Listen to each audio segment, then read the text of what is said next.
Awesome. Hey, welcome back, everybody, to the Brett Figueroa Show, where our ultimate outcome is to move, to motivate, and inspire you to your ultimate greatness. Hey, we're excited. We want to welcome you back to another episode here, no matter where in the world you are. We want to take a moment before we begin our work and just wish you and your family, wish you and your loved ones, wish you and your colleagues, your business associates, again, wherever you are in the world, as I've mentioned many times on our show that, we've gone through some very dark times over the last couple of years, just difficult times with COVID and unemployment and domestic violence and alcohol and drugs. I mean, you name it, it's just really hit our world in a really, really incredible, insanely way. Mental health issues, are just really high on the books these days, people dealing with just dark times. And, so I just feel like in doing this work now for 27 years, that it's an opportunity to bring a message, to bring some hope, to bring some motivation to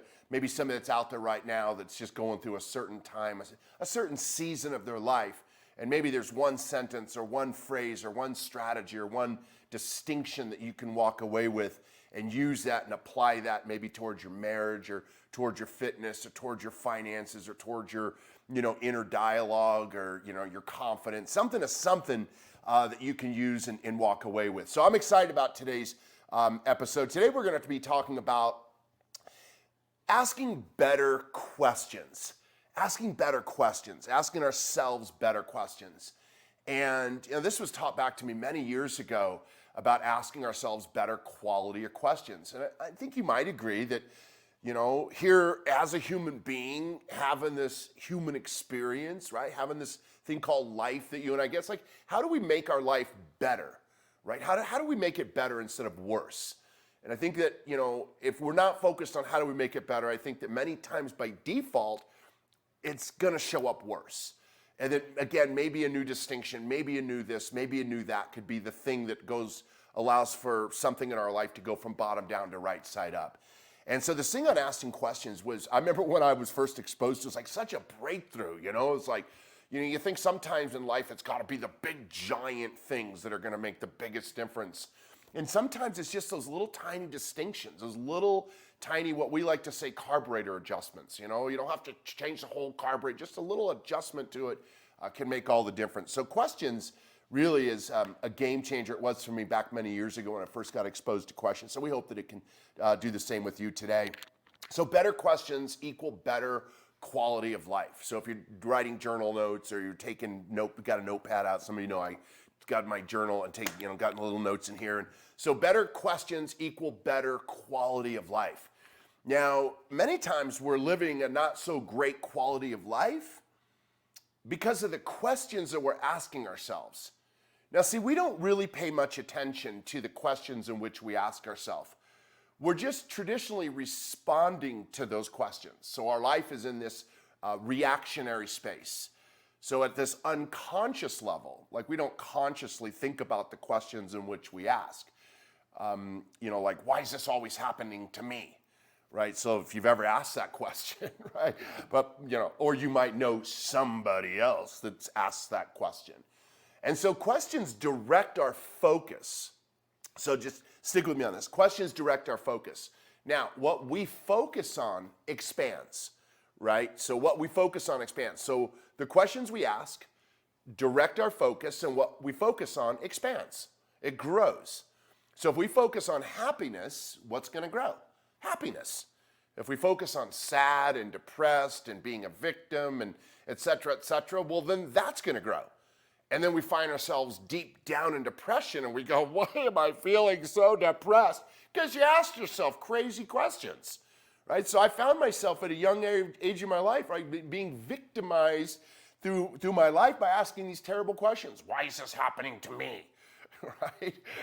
Instead of learning how to ask a better question through maybe a bad experience, but to learn how to take that particular experience and turn it into a powerful question, then giving me a better upside to that. So questions direct our focus. What we focus on expands. So as soon as we ask a question, it goes on to what's called in our mind, it's called the reticular activator. So if you've ever heard of the reticular activator, maybe you have, maybe you haven't. The reticular activator is the thing inside, it's a mechanism inside of our brain that allows for us to pay attention to certain things. So I'll give you an example. If, say, today you said, hey, today I'm going to go buy a brand new red car. Well, the moment you left out of the house to go out onto the streets, you'd notice all the red cars. Now, you may have never even really noticed all the red cars. But today, because you say, I'm going to go out and buy a new red car, the reticular activator is going to dim all the other cars, and it's going to brighten the red cars.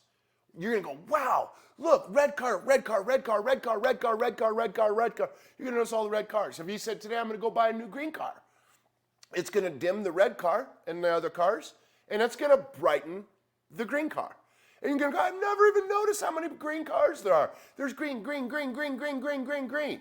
Right? So that's the reticular activator in motion. So when we ask ourselves a bad question, our brain doesn't have to do much other than search out all of the examples. Yeah, well, this and that, and remember this and remember that. Like, it's going to bring a whole bunch of our history, a whole bunch of our drama, a whole bunch of our past, the moment we start asking negative and disempowering questions. So number one, the first thing to do is to begin to identify. So if we look and go, okay, what's the first thing I need to do in order to begin to ask better questions with my life? And we'll look at a few examples. But first thing we need to do is become aware, right? So many times just simple awareness to wait a minute, let me stop, because the fact is we're traditionally not aware, right? So we don't notice. I like to say to people, like, you know, noticing that one has cancer is pretty bad. Not noticing one has cancer is worse, because we can't do anything about it, right? So it's eating away and it's doing its thing. And so noticing is bad, not noticing is worse. So not noticing the questions in which one is asking is putting us at the, you know, there's nothing we can do because we're not even aware, right? It's like not even aware I have cancer, can't do anything about it. So maybe today can just kind of shine a little light on an area that maybe we don't really traditionally as humans pay much attention to, which are the questions in which we ask ourselves. So number one is really just being aware. Number two is to identify what type of disempowering questions may you be asking, right? So if you're feeling down, depressed, if you're feeling a not so great place, then the first place to look is not the experience of what happened, but begin to look at the questions that you wrapped up around that experience. Again, going back to, why does this always happen to me? Why can't I ever seem to lose weight? You know, why can't I seem to find any opportunity? You know, why does this happen and why does that happen? You know, why does it always happen to people like me? And so our brain simply is doing one thing. It's simply responding to your question. I mean, you ask it a question, it's going to give you an answer. And it might not be the answer that you want. And the fact is we don't really pay much attention to neither the question nor the answer. We're just in response to the answer. Geez, why am I always so lazy? God, I just feel so lazy. I just feel so down. Why am I always so depressed? Our brain just simply fires away because, dude, you're focused on the wrong thing, right? Why am I always so fat and lazy? Because you're big. You can't control yourself. I mean, again, as much as harsh as it might sound, our brain just is going to fire back. It's going to just simply respond. It's just a mechanism that you ask, it responds. And so the key is to begin to identify what are some of the disempowering questions. And begin to identify that when we're in certain situations and feeling certain ways, to begin to look at the breadcrumbs, like, you know, like look at the tracks that are behind you, and to begin to look at the trail that was left, right, to a certain feeling of desperation, disappointment, you know, frustration, anger, jealousy, you know, all of these different vices that you and I as humans experience. But begin to take those backwards and look and go, how did I get here? And what you'll begin to notice is that traditionally how you got there are through the questions that you asked yourself regarding that situation. So number one is become aware. Number two is to identify the disempowering and limited questions that we're asking ourselves. right? We ask ourselves terrible questions. Hey, simply, we're going to have a terrible life. But if we ask ourselves rich, powerful questions, then we're going to have a rich, powerful life because we've learned how to shape our destiny, not through the experiences, but rather through the questions wrapped around the experiences that either empower us or disempower us. So if you're committed to living an empowering life, many times in a disempowering situation, many times in a disempowering society, a disempowering community, a disempowering culture, a disempowering world. If you're committed to living an empowering life in a disempowering culture, world, community, situation, begin to focus on asking better questions. Stop yourself dead in your tracks. Whoop, bad question. And then reframe it. Reframe it. Number 3 is to reframe the question into an empowering question. So like a question that is a powerful one that I learned back many years ago is, what can I do right now that is powerful, positive, and productive and moves me in the direction of my ultimate outcome? Again, I'm going to repeat that one more time. What can I do right now? So it implies, what can I do right now that's powerful, positive, and productive and moves me in the direction of my ultimate outcome, right? So if you're focused on your ultimate outcome, right, you can ask that question. What can I do right now that's powerful, positive, and productive and moves me in the direction of my ultimate outcome? You might have something happen in your life where you go, oh, this is a bad situation. We start wrapping a bunch of bad questions, putting us into a bad situation, into a downward spiral, finding ourselves, laid out on the couch or strung out somewhere, and begin to look and go, how can this serve me? How can this serve me? So if we really, truly believe that life is not happening to us, but rather for us, then it might be on your side, on your favor, on your side, to ask yourself a better question like, how can this serve me? How can what just took place right now, even though at a certain level you look and go, this was unjust, this wasn't meant for me, geez, how could it, and all these things, but begin to look and go, how can this serve me? How is this working for me instead of against me?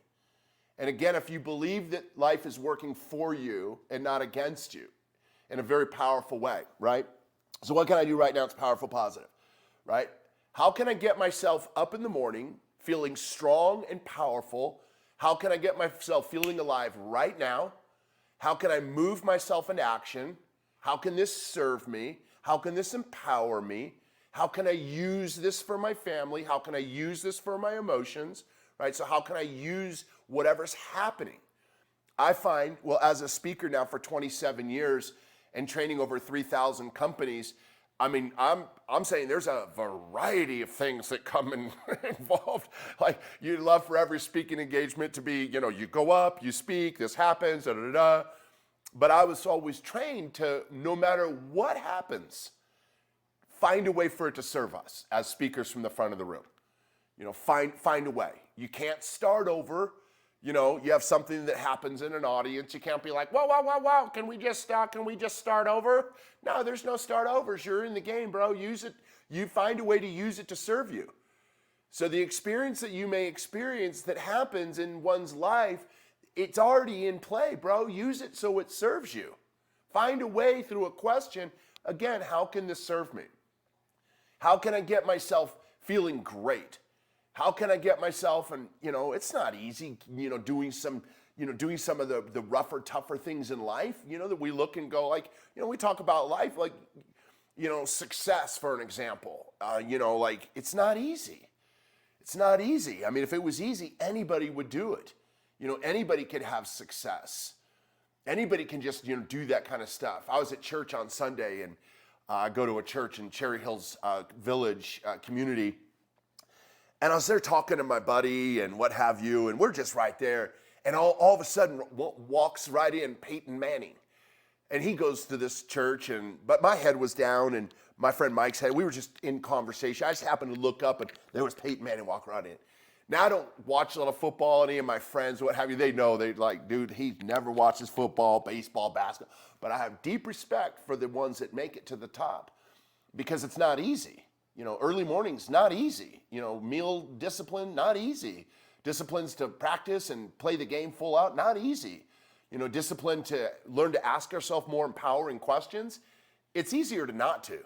It's easier to not pay attention. It's easier to not notice. It's easier to stay unaware. It's just easier. So if you're looking for the easy life, well then forget about it. You'd probably just turn this off and call it the day and go get yourself a pizza and beer.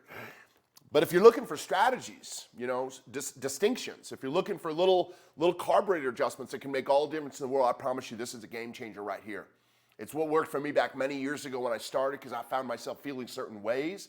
I wasn't sure why. I thought it was because of the experience. And then my mentors and coaches was like, dude, it has nothing to do with the experience, had nothing to do with the happening, it has everything to do with how you're framing it. The questions you're asking yourself about that experience, you're looking at it like and I've been run over and the bus ran me over and I'm a victim. And they're like, dude, just ask yourself better questions, bro. You'll have a better quality of life. You'll feel better. You'll walk taller. Life will just be greater. So number 3. So that was number 2. Or number 2 is asking disempowering questions. Number 3 is what questions could you ask yourself? Again, how does this serve me? How can I use this? What can I do right now? It's powerful, positive, and productive. Moves me in the direction of my ultimate outcome. And number 4 is to begin to look in how would that make you feel? Like if you could ask questions that empower you, how would that make you feel? I would probably guess it would make you feel empowered versus disempowered, right? So if there's empowered, disempowered, I would probably believe that if you're asking empowering questions, you're probably gonna feel empowered.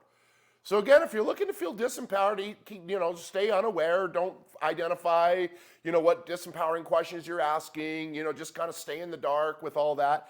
But if you're really focused and you're really committed to, again, having an awesome life and maybe sometimes not a so awesome world, begin to step up to the plate, begin to identify, begin to do some of the things that you're just unwilling to do. So just really get clear, about asking yourself these questions and begin to notice the questions that you're asking that are putting you in a bad place and begin to identify. And so many people, again, in this past couple years, they're just not feeling at their greatest. I mean, that's just the way it is. Again, I've been doing this 27 years, and so my ears, and I get text messages and different emails that come through, and I get all of people's stuff that come in and go, dude, life sucks. This is happening, and this is happening, and this is happening, and that's happening. Like, dude, ask yourself better questions. I promise you, you will have a better quality of life. So just write that out, in your journal, whatever you might do. Like, how would that make me feel if I begin to ask better questions? Happier, powerful, empowered, confident, all of those feelings that you and I thrive and we crave so much in our life. So just quickly wrapping up here today, just remember our reticular activator is the component in our brain that allows for us to pay attention to certain things, brighten some things, dim some things, and the questions that we ask ourselves direct our focus. What we focus on expands. So again, number 1, becoming aware of your disempowering questions. Number 2, what are the disempowering questions that you're asking yourself? Number 3, what are the empowering questions that you can begin to ask yourself? And number 4, simply wrapping up, is how does that make you feel? And if you're committed to feeling a certain way, put a whole bunch of feelings where you go, yeah, if I could feel love and happy and powerful and empowered, well, maybe that might not come from the experience of life in itself, but rather through the questions wrapped around the experience that are going to put you in a really, really great place. So again, as always, we just want to take a few minutes here and empower you the very, very best that we can. If you've got a friend that you believe that, hey, maybe could use this, or a brother, a sister, a butcher, a baker, a barber, somebody that's in your life where you go, you know what, I want to share this with this person. They're always feeling a certain way, and they think it's life doing on to them. And hey, maybe this is a redirect. Maybe it's a course correct. Maybe there's something here that can make a difference with a loved one in your family. So maybe just share it out. Give it some hearts, give it some loves, do something. If you feel that our work at some level has empowered you, has made a difference in your life, put a little comment in there.